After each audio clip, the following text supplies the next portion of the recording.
দুজনকে একটা অভিন্ন প্রশ্ন রাখতে চাই, সংস্কার ঐকমত্য কি কেবল দুরাশা কিনা, বর্তমান বাস্তবতা আমাদের কি বার্তা দেয়? আবু আলম শহীদ খান, আপনি যদি শুরু করেন। না, দুরাশা তো নয়।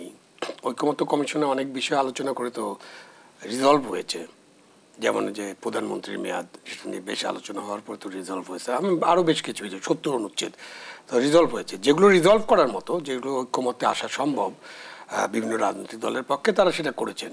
কিন্তু আপনি যারা কমিশন, ঐকমত্য কমিশন বা যারা সংস্কার কমিশনে ছিলেন, তারা তো মূলত রাজনীতিবিদ ছিলেন না, এটা তো আমরা জানি। রাজনীতির লোক কম ছিলেন এবং বেশিরভাগ লোক কনসালটেন্ট, এনজিও, মুক্তমুখ, বিদেশি থাকেন, বিদেশি ডিগ্রিধারী প্রফেসরস, তাদের তো অনেক কিছু আছে। তারা তো অনেক বিষয় নিয়ে আলাপ আলোচনা করতে পারেন এবং জাতিকে দিক নির্দেশনা দেখাতে পারেন, নিশানা দিতে পারেন।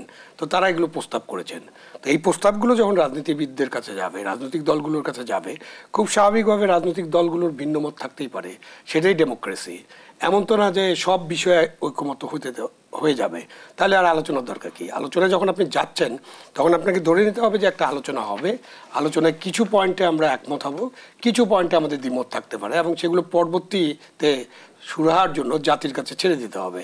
তো সেই কারণে ওই যে প্রশ্ন তুলেছেন যে সালাউদ্দিন সাহেব, বিএনপি নেতা, নিয়ত কি, নিয়ত বোঝা যাচ্ছে না। তো এই ধরনের আস্থাহীনতা হলে তো আরও সমস্যার সৃষ্টি হবে। আর আশাব্যঞ্জক নয় এটা বলার দরকার ছিল না। আপনার এত আশাবাদী হওয়ারও তো দরকার নেই।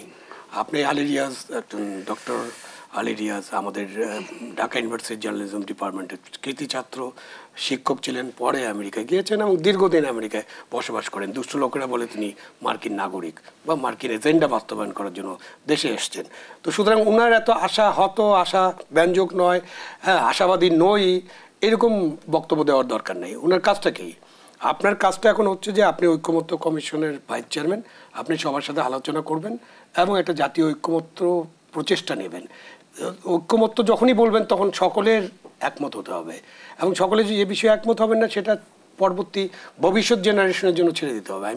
ভবিষ্যৎ পার্লামেন্ট, ভবিষ্যৎ রাজনৈতিক নেতৃত্ব, ভবিষ্যৎ সরকারের উপর ছেড়ে দিতে হবে। এমনটি কিন্তু বিএনপিও বলেছে যে তারা সংস্কার এমনভাবে করতে চাচ্ছেন কেউ যেন এই সংস্কার আর বিলুপ্ত করতে না পারে।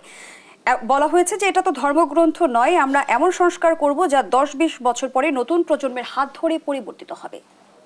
না, এরকম কথা বলা খুব যৌক্তিক না।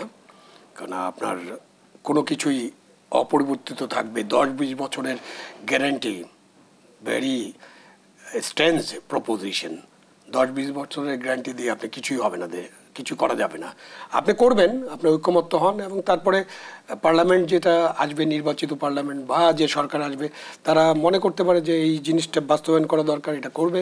যদি মনে করে যে না এর চেয়ে ভালো কিছু আছে, সংস্কারের কথা যদি বলেন, আপনি এখন যা ভাবতেছেন 2025 সালের এই জুন মাসে বা জুলাই মাসে, আগামী 1 বছর পরে আপনার ভাবনার তো পরিবর্তন আসতে পারে। ভাবনার পরিবর্তন হওয়াটা খুব স্বাভাবিক, কারণ রাজনীতি বলেন, সমাজ ব্যবস্থা বলেন, রাষ্ট্র ব্যবস্থা বলেন, এবং কি আমরা যে কথাবার্তা বলছি, আমাদের যে টেকনোলজি বলেন, সবই পরিবর্তনশীল এবং সামনের দিকে যাচ্ছে। তো সামনের দিকে চিন্তা করে আপনি 20 বছরের গ্যারান্টি, 10 বছরের গ্যারান্টি, এই ক্লজ যখন আপনি বলেন, সেটাই হচ্ছে এক ধরনের স্বৈরতান্ত্রিক মনোভাব। তো স্বৈরতন্ত্র সরিয়ে আরেকটা স্বৈরতান্ত্রিক মনোভাব প্রকাশ করাটা মনে হয় ঠিক না।